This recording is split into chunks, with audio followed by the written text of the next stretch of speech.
menganggap Jokowi ada masalah yang dia belum selesaikan. Ya. Nanti saya akan sebut ini karena ini kan senjata saya ya. Tapi yang jelas menurut saya arah bangsa kita ini agak rusak di zaman Pak Jokowi. Arahnya yang rusak.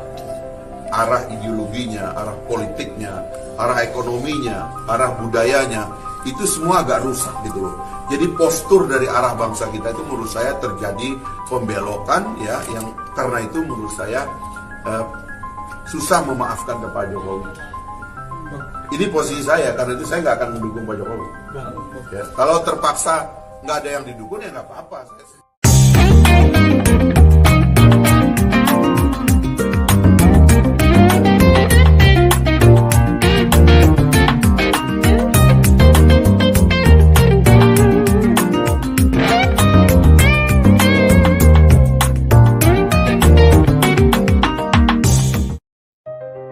Fenomena pejabat tinggi negara, termasuk menteri, wakil menteri, dan pejabat eselon 1 yang secara bersamaan menduduki posisi sebagai komisaris di badan usaha milik negara, BUMN, merupakan isu yang signifikan di Indonesia. Praktik ini telah menimbulkan polemik dan kekhawatiran mendasar mengenai dampaknya terhadap tata kelola pemerintahan dan, yang lebih krusial, upaya pemberantasan korupsi. Perspektif menganalisis secara mendalam risiko-risiko yang ditimbulkan oleh rangkap jabatan tersebut dengan merujuk pada kerangka hukum yang berlaku, pandangan para ahli, dan praktik di negara lain. Pokok bahasan pada video kali ini yaitu pertama, regulasi rangkap jabatan di Indonesia. Kedua, titik rawan dalam rangkap jabatan. Ketiga, erosi prinsip tata kelola pemerintahan yang baik. Keempat, risiko nyata bagi pemberantasan korupsi.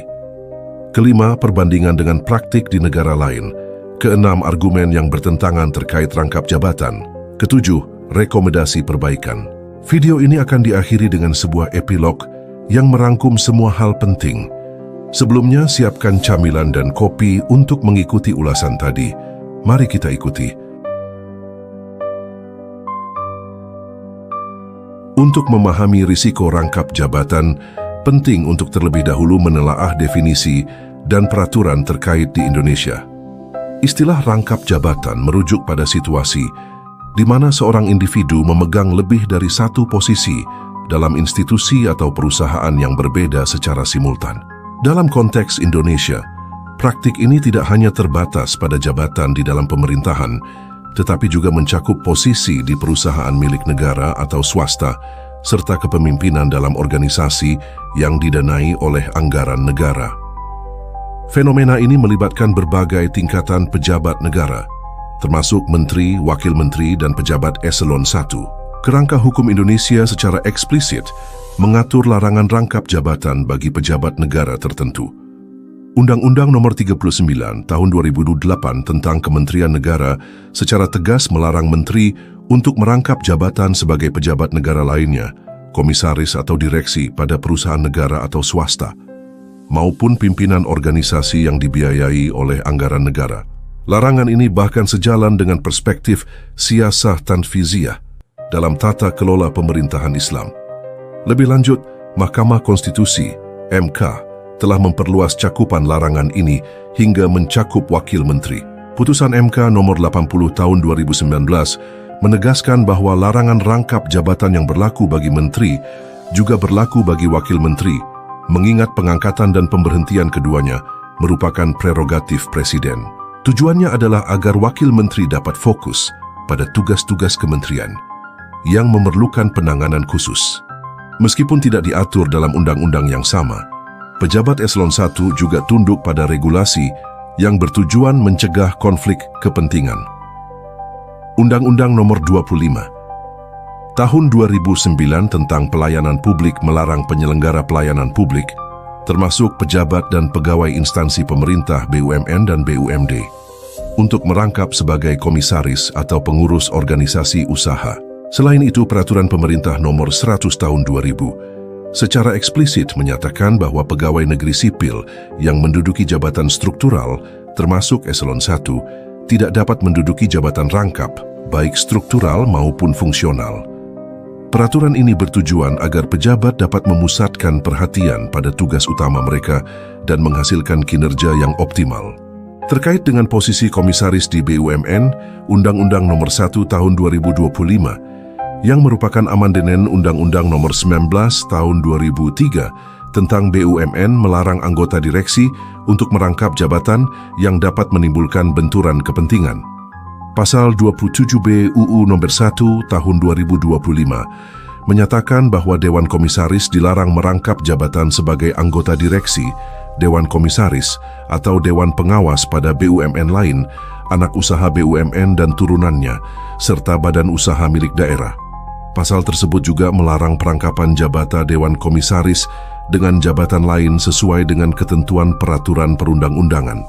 Larangan ini bertujuan agar anggota komisaris dapat mencurahkan perhatian penuh pada tugas pengawasan dan pencapaian tujuan BUMN.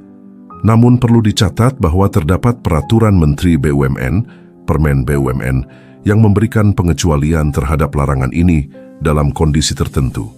Misalnya, Permen BUMN per 10 MBUDUM 2020 memungkinkan komisaris untuk merangkap jabatan di perusahaan non-BUMN dengan syarat memenuhi persentase kehadiran dalam rapat. Hal ini menimbulkan perdebatan hukum mengenai hierarki peraturan perundang-undangan dengan argumentasi bahwa Permen BUMN tidak dapat bertentangan dengan Undang-Undang BUMN. Mahkamah Konstitusi memainkan peran penting dalam menafsirkan dan membentuk regulasi terkait rangkap jabatan. Putusan MK yang memperluas larangan rangkap jabatan kepada wakil menteri menunjukkan bagaimana lembaga peradilan dapat mengklarifikasi dan memperkuat semangat undang-undang demi tata kelola pemerintahan yang baik.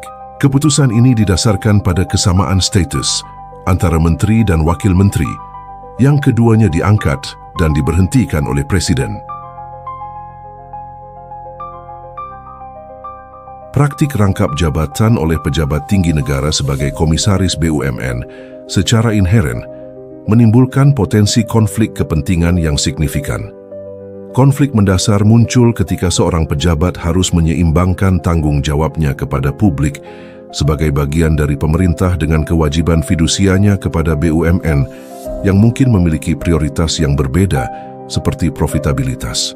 Loyalitas ganda ini dapat menyebabkan situasi di mana kepentingan publik terpinggirkan demi keuntungan korporasi atau sebaliknya. Dalam perumusan kebijakan, pejabat yang menduduki posisi di pemerintahan dan BUMN dapat cenderung membuat kebijakan yang menguntungkan BUMN tertentu tempat mereka berafiliasi, berpotensi merugikan kepentingan publik yang lebih luas atau persaingan yang sehat. Hal ini dapat mendistorsi proses pembuatan kebijakan dan menghasilkan regulasi yang menguntungkan entitas BUMN tertentu dibandingkan dengan yang lain atau sektor swasta. Efektivitas pengawasan dan supervisi juga dapat terganggu ketika seorang pejabat harus melayani dua kepentingan sekaligus. Kemampuan seorang pejabat untuk mengawasi BUMN secara efektif dapat dipertanyakan ketika mereka juga merupakan bagian dari pemerintah yang memiliki atau mengatur BUMN tersebut, dan secara bersamaan menerima manfaat dari keberhasilan BUMN sebagai komisaris. Waktu dan perhatian yang terbagi dapat menyebabkan pengawasan yang kurang ketat terhadap aktivitas dan kinerja BUMN. Alokasi sumber daya negara juga rentan terhadap potensi favoritisme dan penyalahgunaan. Pejabat dengan peran ganda mungkin lebih cenderung mengalokasikan sumber daya negara atau menyetujui proyek yang menguntungkan BUMN tempat mereka menjabat sebagai komisaris, yang dapat menyebabkan alokasi dana publik yang tidak efisien atau tidak adil. Hal ini juga dapat membuka peluang terjadinya nepotisme dan kronisme jika pejabat tersebut memberikan preferensi kepada individu atau entitas yang terhubung dengan peran mereka di BUMN. Rangkap jabatan dapat menggerogoti prinsip-prinsip tata kelola pemerintahan yang baik, good governance. Transparansi menjadi terancam karena garis tanggung jawab dan akuntabilitas menjadi kabur ketika pejabat memegang banyak peran. Kompleksitas yang timbul akibat pejabat yang merangkap jabatan dapat mengurangi transparansi operasi pemerintah dan BUMN. Masyarakat mungkin kesulitan untuk mengetahui apakah keputusan dibuat demi kepentingan publik atau untuk keuntungan BUMN. akuntabilitas juga menjadi melemah karena tanggung jawab menjadi tersebar di berbagai peran. Ketika pejabat memegang banyak posisi, sulit untuk menentukan di mana loyalitas utama mereka berada dan untuk meminta pertanggungjawaban penuh atas kegagalan atau kesalahan di salah satu peran mereka. Kesulitan dalam menentukan tanggung jawab ini dapat menciptakan celah untuk menghindari pertanggungjawaban.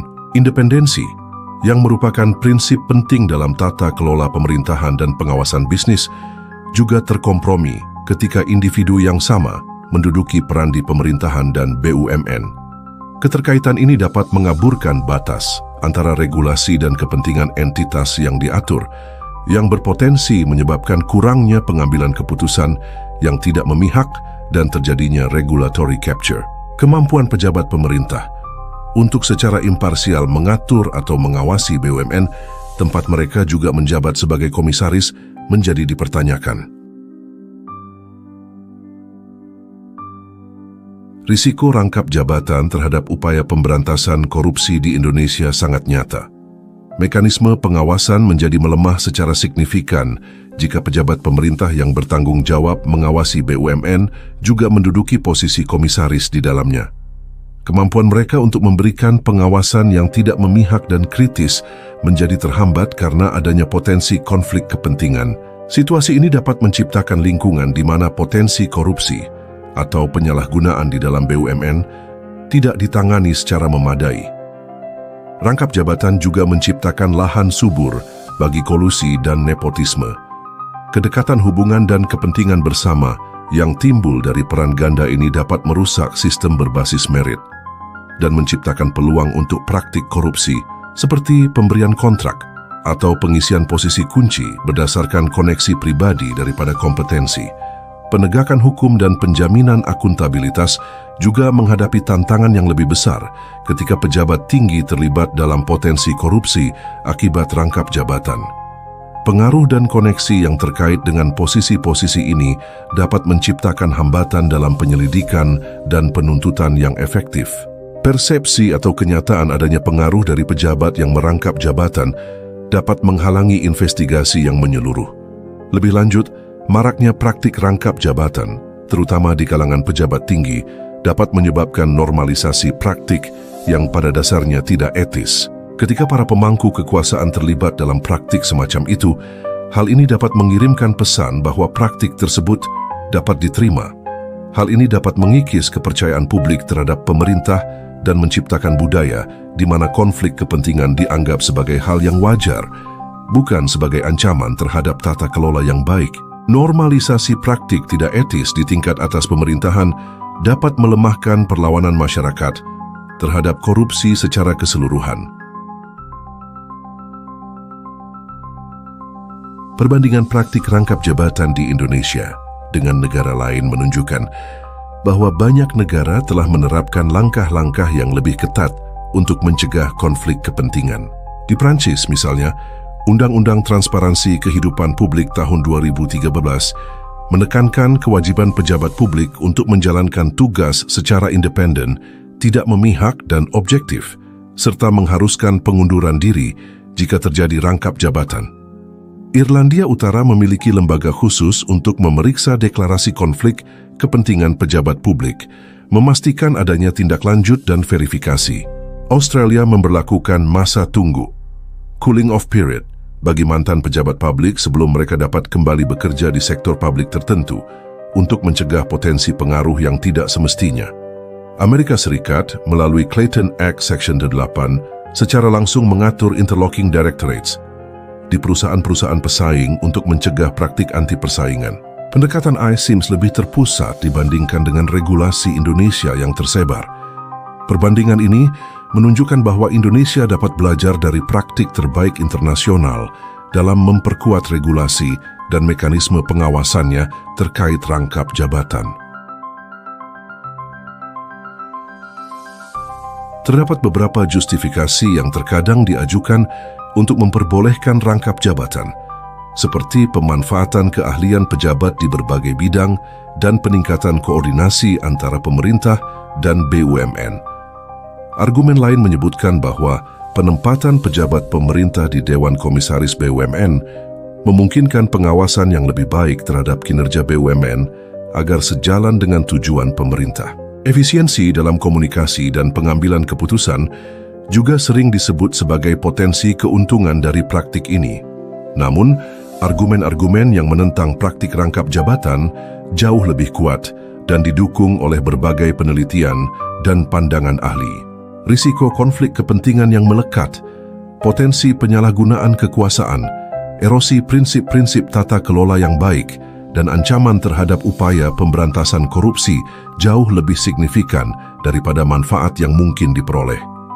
Prioritas utama harus diberikan pada upaya membangun kepercayaan publik dan mencegah terjadinya penyalahgunaan wewenang demi kepentingan pribadi atau kelompok.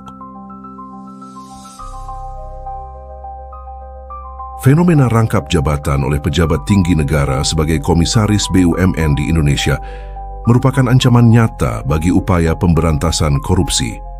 Risiko-risiko yang ditimbulkan meliputi melemahnya mekanisme pengawasan, meningkatnya peluang kolusi dan nepotisme, tantangan dalam penegakan hukum, dan normalisasi praktik tidak etis. Meskipun terdapat beberapa justifikasi yang diajukan, argumen yang menentang praktik ini, terutama terkait dengan potensi konflik kepentingan dan dampaknya terhadap tata kelola pemerintahan yang baik, jauh lebih kuat.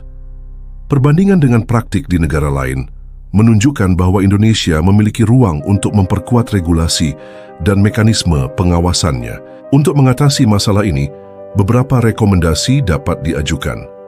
Pertama, perlu dilakukan peninjauan dan harmonisasi menyeluruh terhadap peraturan perundang-undangan yang ada untuk menghilangkan ambiguitas dan celah hukum. Kedua, larangan rangkap jabatan bagi pejabat tinggi negara harus diperketat dengan pengecualian yang sangat terbatas dan terdefinisi jelas. Ketiga, independensi dan kewenangan lembaga pengawas perlu ditingkatkan untuk memantau dan menegakkan regulasi ini secara efektif. Keempat, penegakan hukum yang konsisten dan tidak memihak, termasuk pemberian sanksi yang tegas bagi pelanggar, harus dipastikan. Terakhir, perlu ditanamkan budaya integritas yang lebih kuat di sektor publik dan komitmen terhadap pelayanan publik yang fokus, mengutamakan kepentingan publik di atas segalanya. Dengan langkah-langkah ini, diharapkan risiko rangkap jabatan terhadap pemberantasan korupsi di Indonesia dapat diminimalkan, dan tata kelola pemerintahan yang bersih dan akuntabel dapat terwujud. Mengakhiri analisis ini, jelas bahwa praktik rangkap jabatan oleh pejabat tinggi negara sebagai komisaris BUMN di Indonesia menghadirkan dilema serius dalam upaya pemberantasan korupsi. Meskipun terkadang dibenarkan atas dasar pemanfaatan keahlian atau koordinasi yang lebih baik, risiko yang ditimbulkan terhadap tata kelola pemerintahan yang baik dan potensi konflik kepentingan yang mengarah pada praktik koruptif jauh lebih besar. Belajar dari negara lain yang telah memiliki regulasi lebih ketat, Indonesia perlu mengambil langkah konkret untuk memperkuat kerangka hukumnya, memastikan penegakan yang efektif, dan menanamkan budaya etika yang kuat di kalangan pejabat publik.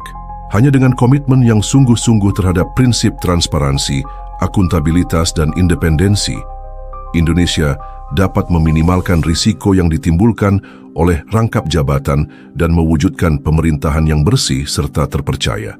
Masa depan pemberantasan korupsi di Indonesia sebagian bergantung pada keberanian untuk mengatasi praktik yang berpotensi merugikan ini. Bagaimana menurut Anda?